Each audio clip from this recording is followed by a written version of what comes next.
నమస్కారం. పెళ్లి న్యూస్కి స్వాగతం. ముందుగా ముఖ్యాంశాలు. మెగా జాబ్ మేళాకు విశేష స్పందన. పేద కుటుంబాలకు సీఎం సహాయ నిధి భరోసా. రాష్ట్రంలో నిరుద్యోగ యువతకు 20 లక్షల ఉద్యోగాలు కల్పించడమే లక్ష్యంగా రాష్ట్ర ముఖ్యమంత్రి నారా చంద్రబాబు నాయుడు, మంత్రి నారా లోకేష్, డిప్యూటీ సీఎం పవన్ కళ్యాణ్, కూటమి ప్రభుత్వం కృషి చేస్తుందని రాష్ట్ర ప్రభుత్వ చీఫ్ విప్, స్థానిక శాసనసభ్యులు జీవి ఆంజనేయులు అన్నారు. రాష్ట్ర నైపుణ్యాభివృద్ధి సంస్థ ఆధ్వర్యంలో స్థానిక జూనియర్ కళాశాలలో ఏర్పాటు చేసిన మెగా జాబ్ మేళాకు నర్సరావుపేట పార్లమెంటు సభ్యులు లావు శ్రీకృష్ణదేవరాయలు, చీఫ్ విప్, స్థానిక శాసనసభ్యులు జీవి ఆంజనేయులు ముఖ్య అతిథులుగా విచ్చేసి ప్రారంభించారు. రాష్ట్రానికి గొప్ప పరిశ్రమలు తీసుకువచ్చి నిరుద్యోగ యువతకి ఉద్యోగ అవకాశాలు కల్పించడమే రాష్ట్ర ప్రభుత్వ ధ్యేయమని ఈ సందర్భంగా తెలియజేశారు. 35 కంపెనీలు ఈరోజు మన వినుకొండ రావడం ఎంతో సంతోషం. మన వినుకొండ వచ్చినటువంటి కంపెనీలకి ఒకసారి గట్టిగా చప్పట్లు కొట్టి అభినందనలు తెలియజేయాలని కోరుతున్నా. పెద్ద పెద్ద కంపెనీలు వినుకొండ వచ్చి మేము ఉద్యోగ అవకాశాలు ఇస్తాం, మన ముఖ్యమంత్రి గారు చేస్తున్నటువంటి కృషి అభినందనీయమని ఈరోజు పల్నాడు జిల్లాలో మన వినుకొండ వచ్చి జాబ్ మేళాకి రావడం, 35 కంపెనీలు రావడం ఎంతో అభినందనీయం. 1200 మంది పైగా ముందే రిజిస్టర్ చేసుకున్నారు జాబ్ మేళా కోసం. వారందరికీ హృదయపూర్వక అభినందనలు. ఎవరైనా జాబ్ మేళాకి రిజిస్టర్ చేసుకోకపోయినా ఇప్పుడు మీ ఇష్టం వచ్చిన కంపెనీకి ఇంటర్వ్యూకి వెళ్ళొచ్చు. ముఖ్యంగా ఒక కంపెనీకే వెళ్ళాలని రూల్ లేదు. 2 కంపెనీలు 3 కంపెనీలకైనా మీరు ఇంటర్వ్యూకి వెళ్ళే హక్కు మీకుంది. వచ్చినటువంటి ఆఫర్ లెటర్ చూసుకొని ఏ కంపెనీ బాగుంటే ఆ కంపెనీలో మీరు జాయిన్ అవ్వచ్చని ఈ సందర్భంగా జాబ్ మేళాకు వచ్చినటువంటి అందరికీ తెలియజేస్తా ఉన్నా. లక్షల మందికి ఉద్యోగ ఉపాధి అవకాశాలు కల్పించాలని ఆహర్నిశలు కష్టపడుతున్నారు. అట్లాగే మన ఉప ముఖ్యమంత్రి పవన్ కళ్యాణ్ గారు వారు శక్తివంచన లేకుండా కృషి చేస్తున్నారు. మరోపక్క నారా లోకేష్ గారు యువ మంత్రివర్యులు వారు ఇతర దేశాలు వెళ్ళి మా పరిశ్రమలు పెట్టండి, మీకు ల్యాండ్ ఇస్తాం. అట్లాగే ఈరోజు ఈజ్ ఆఫ్ డూయింగ్ బిజినెస్ కాదు, ఏపీలో ఈరోజు ఫాస్ట్ ఆఫ్ డూయింగ్ బిజినెస్ గా తీర్చిదిద్దామని చెప్పేసి మరి లోకేష్ గారు చెప్పడం జరిగింది. స్పీడ్ ఆఫ్ డూయింగ్ బిజినెస్, గతంలో ఈజ్ ఆఫ్ డూయింగ్ బిజినెస్ లో దేశంలో నంబర్ 1 వచ్చాం 2014-19 మధ్యలో. ఈరోజు ఈజ్ ఆఫ్ డూయింగ్ బిజినెస్ నుండి స్పీడ్ ఆఫ్ డూయింగ్ బిజినెస్ లో ఈరోజు ఆంధ్రప్రదేశ్ నంబర్ 1 ఉంది. రాష్ట్రంలో మనందరికి కూడా గర్వకారణం. 20 లక్షల మందికి ఉద్యోగ ఉపాధి అవకాశాలు ఇవ్వాలి అనేది ఈరోజు ప్రభుత్వ లక్ష్యంగా ఈరోజు ముందుకెళ్తున్నందుకు చంద్రబాబు గారికి, ముఖ్యమంత్రి గారికి, అలాగే ఉప ముఖ్యమంత్రి పవన్ కళ్యాణ్ గారికి, నారా లోకేష్ గారికి ఒకసారి యువతంతా చప్పట్లు కొట్టి అభినందనలు తెలియజేయాలని నేను కోరుతున్నా. ఇప్పటికీ 13 లక్షల కోట్లకి పెట్టుబడులు అగ్రిమెంట్లు అయినాయి. ఈ అగ్రిమెంట్లు ల్యాండింగ్ పూర్తయితే, గ్రౌండింగ్ అంతా పూర్తయితే దానివల్ల 16 లక్షల మందికి ఉద్యోగ అవకాశాలు రాబోతున్నాయి మన రాష్ట్రంలో. 18 నెలల్లో ఈరోజు 13 లక్షల కోట్లకి అగ్రిమెంట్లు సాధించినటువంటి ఈరోజు ఎన్డీఏ ప్రభుత్వానికి ఒకసారి గట్టిగా చప్పట్లు కొట్టి మనందరం అభినందనలు తెలియజేయాల్సినటువంటి అవసరం ఉంది. మనందరం గర్వపడాల. అట్లాగే 18 నెలల్లో గ్రౌండింగ్ అయినటువంటి 8 లక్షల కోట్లు, 8 లక్షల కోట్లు ఇప్పటికే గ్రౌండింగ్ అయినాయి. 18 నెలల్లో ఆల్రెడీ పరిశ్రమలు పెట్టారు. దానివల్ల 8 లక్షల మందికి ఇప్పటికీ ఉద్యోగాలు వచ్చినాయి. ఉద్యోగాలు ఇవ్వాలన్నా, రాష్ట్రాన్ని పారిశ్రామిక రంగంలో అభివృద్ధి చేయాలన్నా ఒక చంద్రబాబు గారి ప్రభుత్వానికే సాధ్యపడింది. గత ప్రభుత్వాన్ని చూసాం, మాయమాటలు చెప్పారు. ప్రతి సంవత్సరం డిఎస్సి రిక్రూట్మెంట్ చేస్తాం, ప్రతి సంవత్సరం టీచర్లు ఉద్యోగం ఇస్తామన్నారు. 5 ఏళ్లలో ఒక్క ఉద్యోగం ఇచ్చారా తమ్ముళ్ళు? ఒక్క ఉద్యోగం ఇచ్చారమ్మా? సిగ్గుపడాల జగన్మోహన్ రెడ్డి.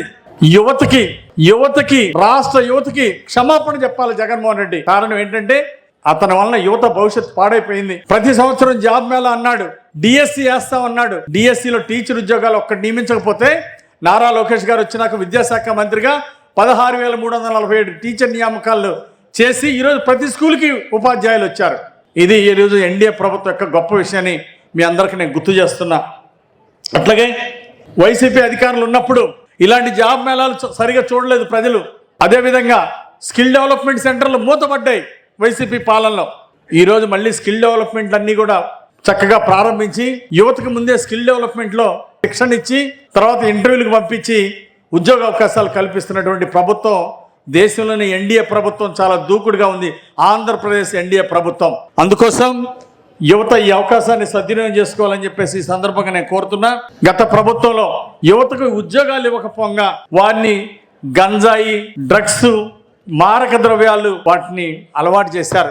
ఇది చాలా దురదృష్టకరం, చాలా బాధాకరం. ఒక నెలన్నర క్రితం ఇన్వెస్ట్ ఇండియా అని ఒక సంస్థ ఉంది ఢిల్లీలో, కేంద్ర ప్రభుత్వ సంస్థ. వారి పని ఏమిటి అంటే భారతదేశంలోకి వచ్చే కంపెనీస్, ఇదిగో మేము ఈ కంపెనీ ఇన్వెస్ట్ చేద్దాం అనుకుంటున్నాం ఈ సెక్టార్ లో, టైల్స్ మ్యానుఫ్యాక్చరింగ్ లోనో, లెదర్ మ్యానుఫ్యాక్చరింగ్ లోనో, సెమీ కండక్టర్ ఏదో ఆ మ్యానుఫ్యాక్చరింగ్ సంబంధించి మేము ఇన్వెస్ట్ చేద్దాం అనుకుంటున్నాం అంటే ఫస్ట్ ఆ సంస్థ దగ్గరికి వెళ్తారు. ఆ సంస్థ దగ్గరికి వెళ్తే వారు ప్రతి రాష్ట్రంలో కూడా ఆంధ్రప్రదేశ్ సంబంధించి ఫుడ్ ప్రాసెసింగ్ అని, టెక్స్టైల్స్ అని ఇలా ఒక 4-5 సెక్టార్స్ ఆంధ్రప్రదేశ్ అంటే వెళ్ళండి అని చెప్పి పంపిస్తారు. తమిళనాడు అంటే ఆటోమొబైల్ ఇవన్నీ పంపిస్తారు. ఇలా ఒక్కొక్క రాష్ట్రానికి ఒక్కొక్క సెక్టార్, ఒక్కొక్క 5-6 సెక్టార్లు వాళ్ళు కేటాయించడం జరిగింది. వచ్చిన వాళ్ళు అలా పంపిస్తారు. అయితే నేను ఒక నెలన్నర క్రితం వాళ్ళు కలిస్తే వారు చెప్పింది ఏమిటి అంటే, సార్ మేము 2019 నుంచి 24 దాకా ఎవరు వచ్చినా మా దగ్గరికి ఈ ఆంధ్రప్రదేశ్ సంబంధించిన సెక్టార్స్ వారు వస్తే ఇది ఉంది వెళ్ళండి అని చెప్పేవారు, కానీ ఒక్కరు కూడా వెళ్ళేవారు కాదు. కానీ ఈ సంవత్సరం నుంచి ఆంధ్రప్రదేశ్ ఈ సెక్టార్స్ కాదు వేరే వారు కూడా మేము ఆంధ్రప్రదేశ్ కి వెళ్తామని చెప్పి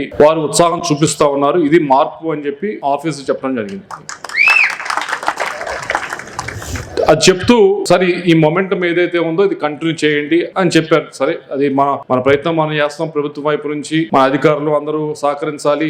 మనం ల్యాండ్ ఎక్విజిషన్ అనో లేకపోతే ఇంకోటనో ఇవ్వాల్సి వచ్చినప్పుడు సహకరించాలి. మీడియా వారు సహకరించాలి. మనం చేసే పని వారు అడ్డు పెట్టకుండా ముందు తీసుకెళ్లేదాగా అందరూ కూడా సహకరిస్తే ముందుకు వెళ్తుంది. ఆ ప్రయత్నంలో ఉన్నాం. ఎందుకు ఇది చేస్తా ఉన్నాము అంటే, ముఖ్యంగా ఇక్కడ ఇంతమంది వచ్చారు. ఇప్పుడే చెప్తా ఉన్నారు 1200 మంది వచ్చారండి, రాశారు, మేము ఇంట్రెస్ట్ చూపించారు, మాకు ఈ జాబ్స్ కావాలి అని చెప్పి వచ్చారని చెప్తా ఉన్నారు. వీరందరూ ఇక్కడికి వచ్చారు అంటే ఒకప్పుడు 10-15 సంవత్సరాల క్రితం ఆస్పిరేషన్ ఏముండేది అంటే, మాకు ఇల్లు, భోజనం ఇవన్నీ ప్రభుత్వం వైపు నుంచి సమకూరిస్తే మనకి సరిపోతుంది అనే ఆస్పిరేషన్ ఉండేది. కానీ ఈ 10-15 సంవత్సరాల నుంచి ఆస్పిరేషన్ మారింది. ఎందుకు అంటే, మీరు పిల్లలందరూ కూడా చదువుతున్నారు, వాళ్ళ ఇంట్లో వాళ్ళందరూ కూడా చదివిస్తా ఉన్నారు. గవర్నమెంట్ స్కూల్స్ లో అయితే, ప్రైవేట్ స్కూల్స్ లో అయితే, ప్రైవేట్ కాలేజ్ అయితే, గవర్నమెంట్ కాలేజ్ అయితే వేరు స్కీమ్స్ కూడా ఉన్నాయి. స్కూల్లో చదివితే కూడా ఇప్పుడు డబ్బులు ఇస్తా ఉన్నారు కదా. పట్నంలో నూతనంగా ప్రారంభించిన సురేష్ సూపర్ స్పెషాలిటీ హాస్పిటల్ ను పల్నాడు జిల్లా పార్లమెంటు సభ్యులు లావు శ్రీకృష్ణదేవరాయలు సందర్శించారు. ఈ సందర్భంగా హాస్పిటల్ డాక్టర్ అన్నా మణికంఠ సురేష్, కిడ్నీ మరియు సంబంధిత స్పెషలిస్ట్, అలాగే డాక్టర్ మృదులా తేజస్వి, ప్రసూతి వైద్య నిపుణులు వారిని అభినందించారు. ఈ సందర్భంగా ఎంపీ లావు శ్రీకృష్ణదేవరాయలు మాట్లాడుతూ, సురేష్ సూపర్ స్పెషాలిటీ హాస్పిటల్ వినుకొండకి వైద్య రంగంలో ఎంతో ప్రతిష్టాత్మకని ప్రారంభం అని చెప్పారు. ఇటువంటి సౌకర్యాలు కలిగిన హాస్పిటల్ పట్టణాలకు మాత్రమే ఉండేవని, వినుకొండ లాంటి ప్రాంతంలో రావడం వినుకొండ నియోజకవర్గంకు మంచి శుభపరిణామం అని ఈ సందర్భంగా తెలియజేశారు. అనంతరం హాస్పిటల్లోని ఆపరేషన్ థియేటర్ను సందర్శించి డాక్టర్ సురేష్ మృదుల దంపతులను ఎంపీ అభినందనలు తెలియజేశారు.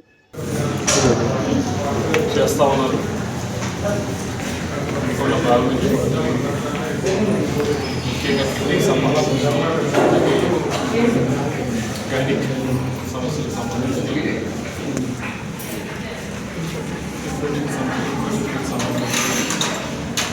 సురేష్ మల్టీ స్పెషాలిటీ హాస్పిటల్ ఇవన్నీ కూడా ప్రారంభించడం జరిగింది. వినుకొండలో ఇది చేయడం అనేది అందరూ కూడా ఆహ్వానించాలి. స్పెషాలిటీ కౌంటర్స్ మామూలుగా అయితే గుంటూరు ఈ మధ్య నర్సాపేట వస్తున్నాము అనుకున్న దాకా వచ్చి పెట్టారు. వాళ్ళని అందరూ కూడా ఎంకరేజ్ చేయాలి, మంచి సర్వీస్ ఇస్తారని నమ్ముతాను. ఇక్కడ 2-3 years బ్యాక్ కూడా నేను చూశాను. ఇక్కడ ఎక్కడ చూడడం మామూలుగా అయితే ప్రెగ్నెన్సీ డెత్ అవుతుంది. 3 years బ్యాక్ 4 years బ్యాక్ ఇక్కడ జరిగింది. ఇంకా మోడర్న్ హెల్త్ కేర్ ఫెసిలిటీస్ ఇక్కడ రావాలి. సురేష్ గారు ముందుగా స్టార్ట్ చేశారు. వాళ్ళకి పూర్తిగా కూడా ఎంకరేజ్ చేయాలని, అలాగే గవర్నమెంట్ వైపు నుంచి కూడా అన్ని మరింత మంది డాక్టర్స్ వచ్చి పెట్టాలని. బీజేపీ వ్యవస్థాపకులు, భారతరత్న మాజీ ప్రధాని అటల్ బిహారీ వాజ్పేయి 100వ జయంతి సందర్భంగా విగ్రహావిష్కరణ కార్యక్రమం ఈ నెల 25వ తేదీన అమరావతి రాజధానిలో ఏర్పాటు చేయడం జరుగుతుందని పల్నాడు జిల్లా బీజేపీ ప్రధాన కార్యదర్శి, వినుకొండ నియోజకవర్గ బీజేపీ ఇన్ఛార్జి కట్టా సుబ్బారావు తెలియజేశారు. ఈ సందర్భంగా స్థానిక బీజేపీ పార్టీ కార్యాలయంలో నియోజకవర్గంలోని 5 మండలాల బీజేపీ నాయకులు, కార్యకర్తలతో విగ్రహావిష్కరణ యొక్క కార్యాచరణ గురించి సమావేశం నిర్వహించారు. సమావేశానికి రాష్ట్ర ఓబీసీ మోర్చా ప్రధాన కార్యదర్శి గడ్డం విజయ్ కుమార్ ముఖ్య అతిథిగా విచ్చేశారు. ముందుగా వినుకొండ పట్టణానికి విచ్చేసి గడ్డం విజయ్ కుమార్ ను పల్నాడు జిల్లా బీజేపీ ప్రధాన కార్యదర్శి కట్టా సుబ్బారావు, జాన్ బాబు, సుజాత, జాన్ బాబులు దుశాల్వ పూలమాలతో ఘనంగా సత్కరించారు. ఈ సందర్భంగా ఆయన మాట్లాడుతూ 25న జరిగే విగ్రహావిష్కరణ కార్యక్రమానికి ప్రతి ఒక్కరూ హాజరై జయప్రదం చేయాలన్నారు. ప్రతి మండలాన్ని సందర్శించి కార్యకర్తలను సమీకరించడం జరుగుతుందని ఈ సందర్భంగా తెలియజేశారు.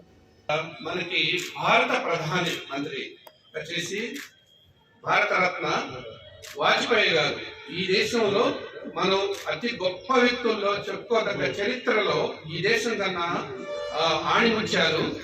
అలాంటి గొప్ప మహానుభావుడిని స్మరించుకోవడం వారి రేపు 100వ జయంతి 25వ తారీఖు. ఆ కార్యక్రమం దిశగా మన రాష్ట్ర అధ్యక్షులు మాధవ్ గారు ఒక బస్ యాత్రను తలపెట్టి విగ్రహావిష్కరణ చేసుకుంటూ వస్తున్నారు. జిల్లాకి హెడ్ క్వార్టర్స్ ఒక్కొక్క జిల్లాలో ఒక విగ్రహం. అలాగే మనకు కూడా ఇక్కడ అమరావతి రాష్ట్ర హెడ్ క్వార్టర్ లో కూడా వెంకటాయపాలెంలో 25వ తారీఖు విగ్రహావిష్కరణ ఉంది. ఆ కార్యక్రమానికి మనం సమావేశము కార్యశాల ఏర్పాటు చేసుకుని ఉన్నాము. అందరు మండల పదాధికారులు, గ్రామ స్థాయి బూత్ స్థాయి నాయకులు అందరూ మన నియోజకవర్గంలో ఉన్న 5 మండలాలు.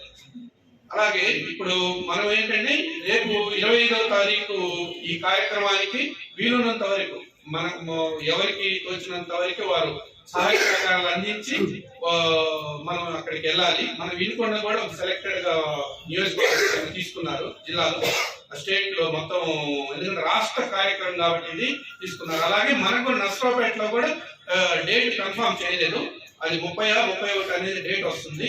అక్కడ కూడా విగ్రహావిష్కరణ ఉంది మన నర్సరావుపేటలో కూడా. అది కలెక్టర్ గారికి ఇచ్చి మేము జూపల్లి సెంటర్ ఫైనలైజ్ చేసి ఇచ్చాము. జిల్లా అధ్యక్షుడు శశి కుమార్ గారు, జిల్లా పదాధికారులతో మేము అంతా ఇవ్వడం జరిగింది. ఈరోజు మనం ఏంటంటే వాజ్పేయి గారిని మనం వారి యొక్క ఆదర్శాలని స్మరించుకోవడం చాలా అవసరం. ఎందుకంటే ఈ దేశంలో ఉన్నతమైన రాజకీయ విలువలు గల నాయకుడు చెప్పుకుంటే స్వాతంత్రం వచ్చిన తర్వాత, మనం స్వాతంత్రం సిద్ధించింది కాంగ్రెస్ వాళ్ళు గొప్పగా చెప్పుకుంటారు, నెహ్రూ గాంధీజీ తప్ప ఎవరిని ఎక్స్పోజ్ చేయరు. ఎందుకంటే 100 స్కీమ్స్ వాళ్ళు గతంలో ఉన్న 67 ఏళ్ళు పరిపాలించినప్పుడు కూడా మనం చూస్తున్నాం. నుంచి మనకి సంఖ్య ఎంత వస్తుందో ఇస్తే దాన్ని బట్టి మనం ఎలా వెళ్ళాలి ఏంది అనేది పూర్తిగా వ్యవస్థ దాని గురించి రాష్ట్ర పార్టీతో మాట్లాడటం జరుగుతుంది. ఈ కార్యక్రమంలో ప్రతి ఒక్కరూ భారతీయ జనతా పార్టీ కార్యకర్తలు మరియు భారతీయ జనతా పార్టీ సింపథైజర్స్, ప్రత్యేకించి ఒక గొప్ప విశేషం ఉంది. వాజ్పేయి గారికంటూ అభిమానులు చాలా మంది దేశంలో ఉన్నారు. అభిమానులు ఎవరైనా ఉన్నారంటే మన మండలాధ్యక్షులు కానీ మండల ఇన్ఛార్జీలు కానీ మనం గుర్తించి తప్పనిసరిగా వారు కూడా ఆ సమావేశానికి హాజరయ్యేటట్టు చూడాలి. ఈ సమావేశానికి ఇప్పటి వరకు ఉండే సమాచారం ప్రకారం అమిత్ షా గారు పాల్గొంటారు. మన కూటమిలో నుంచి ఏంటంటే చంద్రబాబు నాయుడు గారు ఉంటారు, పవన్ కళ్యాణ్ గారు ఉంటారు. కూటమితో మనతో కలిసి కూటమి సభ్యులకు కూడా మనం ఈ విషయం తెలియజేస్తాం. వాళ్ళు ఎవరన్నా పాల్గొంటే స్వాగతిస్తాం. తప్పనిసరిగా కూడా మనమైతే తప్పనిసరిగా మన నియోజకవర్గాల నుంచి మనం ఎలా వెళ్ళాలి, ఎంత సంఖ్య అనేది మ్యాక్సిమం రేపు యాక్చువల్గా నిన్ననే జరిగి ఉండాలి సమావేశం. నిన్న మన వినుకొండలో ఈ హిందూ సమ్మేళనం వల్ల ఈరోజు ఉదయం కార్యక్రమం పెట్టుకోవడం జరుగుతుంది. కొంత నా టైం కూడా లేట్ అయిపోయింది, నాకు ఒక్కరో మధ్యలో ట్రాన్స్పోర్ట్లో ఇబ్బంది లేట్ అయింది, దయచేసి మన్నించాలి. ఈ యొక్క కార్యక్రమాలను మ్యాక్సిమం రేపు సాయంత్రం లోపల సమావేశాలు పూర్తి చేయాలి. వీళ్ళు కాని పక్షంలో ఎల్లుండి ఉదయం కన్నా మన సమావేశాలన్నీ పూర్తి చేస్తారని చూసుకోవాలి.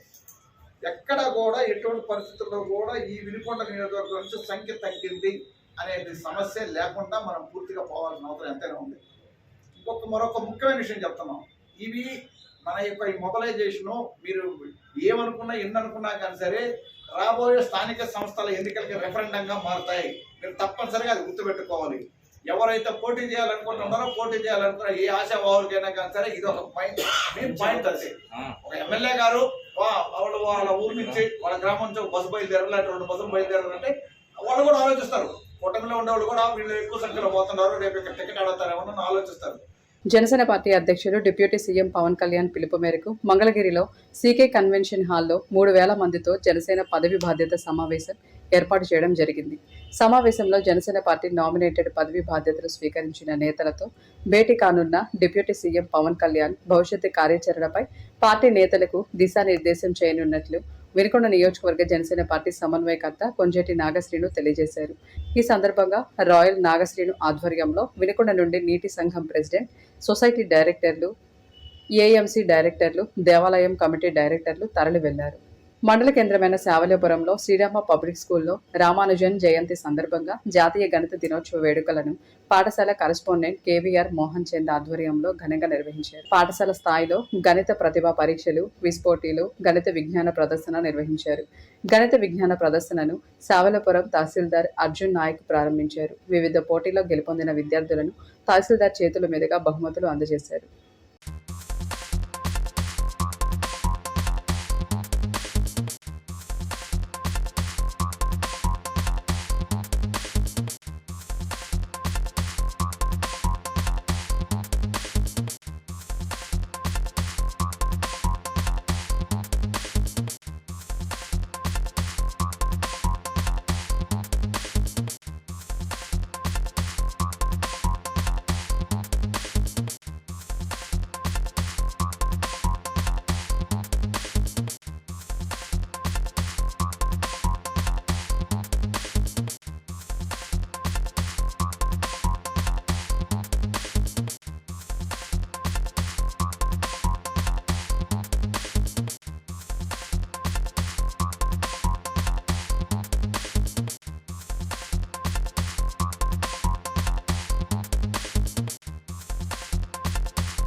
నా పేరు అర్జున్ నాయక్.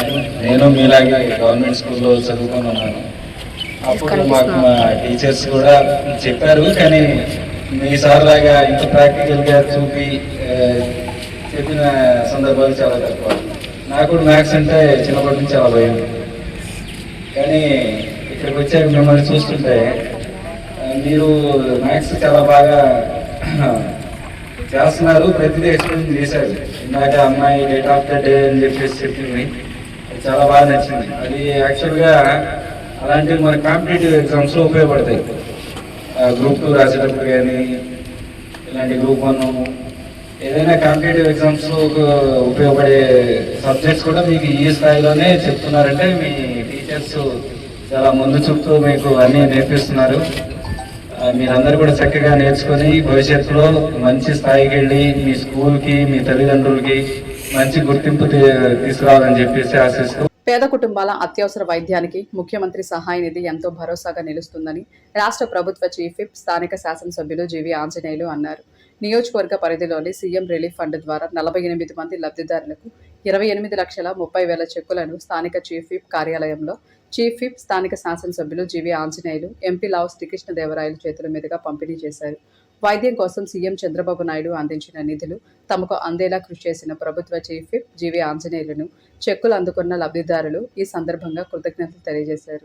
మనకి సీఎం రిలీఫ్ ఫండ్ పెద్ద ఎత్తున 1334 మందికి 9,15,00,000 రూపాయలు సీఎం గారు మన ఒక్క వినుకొండ నియోజకవర్గానికి ఇచ్చారు. గట్టిగా చప్పట్లు కొట్టి ధన్యవాదాలు తెలియజేయాలని కోరుతున్నా.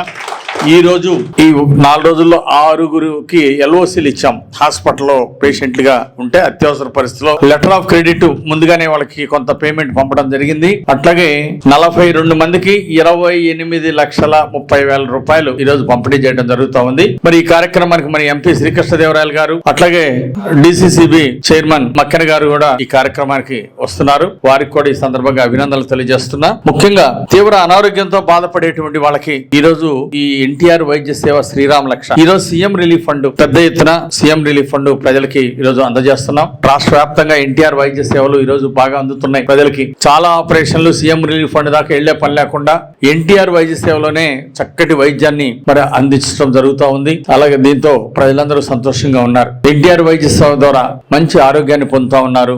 అనారోగ్యంతో వెళ్ళినటువంటి వాళ్ళకి కార్పొరేట్ హాస్పిటల్స్ లో వైద్యం అందుతా ఉంది. ఇది మనందరం కూడా సంతోషించదగ్గ విషయం. అట్లాగే కొన్నిసార్లు కొన్ని జబ్బులకి ఎన్టీఆర్ వైద్య సేవ కవర్ అవ్వలేదనో లేదా అత్యవసర పరిస్థితిలో దీనికంటే సీఎం రిలీఫ్ అంటే ఎన్టీఆర్ వైద్య సేవ కంటే లిమిట్ దాటిపోయి ఎక్స్ట్రా బిల్ అయితే 2 లక్షలు 3 లక్షలు ఖర్చు అయిన వాళ్ళు ఉన్నారు. అలాంటి వాళ్ళకు కూడా ఈరోజు సీఎం రిలీఫ్ ఫండ్కి లెటర్ పెట్టి తెప్పించడం జరిగింది. మరి ఇప్పటివరకు వినుకొండ నియోజకవర్గంలో 1334 మందికి ఇచ్చారు. రాష్ట్రంలోనే టాప్ 10లో అత్యధికంగా ఎక్కువ ఇచ్చిన సీఎం రిలీఫ్ ఫండ్లో మన వినుకొండ ఉండటం మనందరూ కూడా గర్వకారణం. అట్లాగే భవిష్యత్తులో ఇంకా ఈ సేవల్ని ఇంకా మెరుగుపరుస్తారు. జగన్మోహన్ రెడ్డి 5 సంవత్సరాల పాలనలో ఇచ్చిన దానికంటే ఈ 18 నెలల్లో దానికంటే ఎక్కువ ఇచ్చింది మన ఎన్డీఏ ప్రభుత్వం, మన ముఖ్యమంత్రి చంద్రబాబు గారు. ఇది మన అందరం కూడా చాలా గర్వపడాలి. రాష్ట్రంలో 5 ఏళ్లలో వాళ్ళు ఇచ్చింది 18 నెలల్లోనే ఇచ్చాం అంటే వాళ్ళకంటే 4 రెట్లు ఎక్కువ. ఈ 5 ఏళ్లలో వైసీపీ పాలనలో మా సీఎం రిలీఫ్ ఫండ్ ఎంత ఇచ్చారో అనారోగ్యంతో బాధపడే వాళ్ళకి వైసీపీ పాలన కంటే 5 రెట్లు ఎక్కువ మరి ఈ రోజు మన ప్రభుత్వం ఇవ్వబోతా ఉందని ఈ సందర్భంగా నేను తెలియజేస్తున్నా. భవిష్యత్తులో కూడా ఇంకా మెరుగైనటువంటి సేవలు అందించడానికి 25 లక్షల రూపాయల హెల్త్ ఇన్సూరెన్స్ ప్రవేశపెడతా ఉంది ప్రభుత్వం. నిరుపేదలు సెంటు భూమి లేని వాళ్ళు ఉన్నారు, నిరుపేదలు ఉన్నారు. వాళ్ళకి అనారోగ్య సమస్యలు వస్తే ఏదైనా 10 లక్షలు 15 లక్షలు 20 లక్షలు అయితే ఆదుకునే పరిస్థితి లేదు. అమ్మటానికి పొలం కూడా లేనటువంటి పరిస్థితి ఉంది. అందువలన ఈరోజు 25 లక్షల దాకా ఒక్కొక్క కుటుంబానికి 25 లక్షల దాకా హెల్త్ ఇన్సూరెన్స్ భూమి లేనటువంటి నిరుపేదలకి అట్లాగే తెల్ల రేషన్ కార్డు ఉన్న వాళ్ళలో 1 కోటి మందికి పైగా ఈ రోజు ఈ మెడిక్లెయిమ్ పాలసీకి హెల్త్ ఇన్సూరెన్స్ పాలసీకి మరి తీసుకురావడం జరిగింది. 25 లక్షలు ఒక్కొక్క కుటుంబానికి వైద్య సేవలు అందించే విధంగా మరి ఈ కార్యక్రమాన్ని తీసుకొచ్చినటువంటి మరి చంద్రబాబు నాయుడు గారికి ప్రత్యేక ధన్యవాదాలు తెలియజేస్తున్నా.